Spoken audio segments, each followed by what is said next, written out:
Hello student, आज आप लोगों को सेकेंड ईयर क्लास में इलेक्ट्रोमैग्नेटिक इंडक्शन चैप्टर के अंतर्गत ईडी करंट पढ़ाएंगे। भंवर धाराएं क्या होती हैं। When a metal sheet is placed inside a varying magnetic field और a metal sheet is moved in magnetic field, magnetic flux linkage with sheet is changed, hence according to Faraday law EMF are produced। मतलब जब इस तरह से देखिए भाई, इधर जैसे मैग्नेटिक फील्ड है, मैग्नेटिक फील्ड में अगर इस मेटल की प्लेट को इस तरह से तेजी से मूव कराते हैं तो ये मेटल की शीट है, इस पर फ्री इलेक्ट्रॉन होते हैं, तो इसकी सतह पर एक करंट फ्लो होने लगती है और इसकी गति का वो विरोध करती है। अथवा इस मेटल शीट को केवल बदलते हुए चुंबकीय क्षेत्र में, परिवर्ती मैग्नेटिक फील्ड में रख दिया जाए, वेरिएबल मैग्नेटिक फील्ड में रख दिया जाए, तो इसकी सतह पर एक करंट प्रोड्यूस हो जाती है जो कि चक्करदार होती है, रिवॉल्वेशन होता है, उसको कहते हैं ईडी करंट।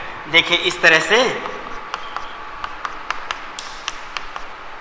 अब ये एक मेटल प्लेट है, इसको इस तरह से मूव कराते हैं तो इसके सरफेस पर इस तरह की घुमावदार चक्करदार धाराएं उत्पन्न हो जाती हैं जिनकी दिशा इस तरह से होती है। इन धाराओं को फोको धाराएं कहते हैं। फोको धाराएं यानी भंवर धाराएं कहते हैं। इसी को कहते हैं ईडी करंट। तो ईडी करंट के एप्लीकेशन बहुत हैं। रेलगाड़ियों में जो ब्रेक ड्रम बनाए जाते हैं उनमें ईडी करंट प्रोड्यूस हो जाता है और रेलगाड़ी की जो पहिया होता है, व्हील होता है, उसको घूमने का वो विरोध करती है, जिसके कारण वो रुक जाती है। तो इसके और भी कई एप्लीकेशन हैं।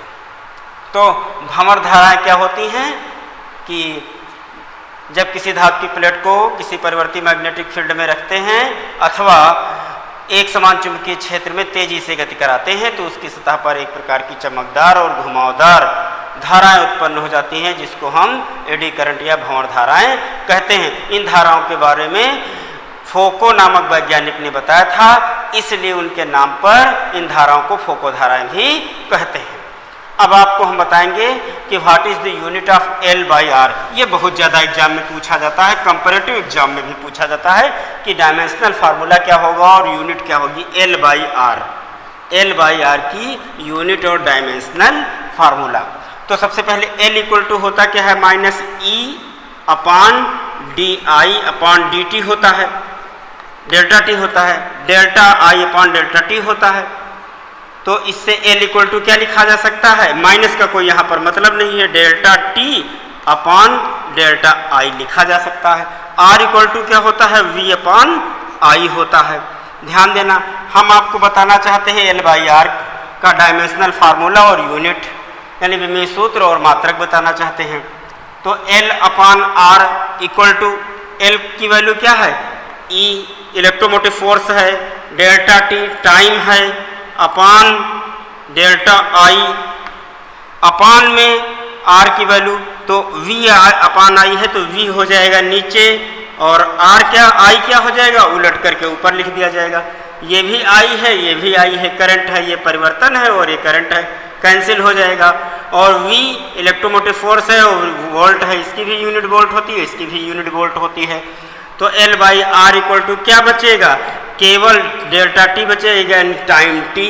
तो डायमेंशनल फार्मूला इसका क्या हो जाएगा, कैपिटल टी हो जाएगा। डायमेंशनल फार्मूला पूछा जाता है ऑब्जेक्टिव टाइप क्वेश्चन में। और यूनिट क्या हो जाएगी, यूनिट अगर लिखना चाहें तो सेकंड हो जाएगी, क्योंकि इसका वोल्ट इसके वोल्ट से कट जाएगा, ये सेकंड बचेगा और ये आई धारा एम्पियर और एम्पियर कैंसिल हो जाएगा।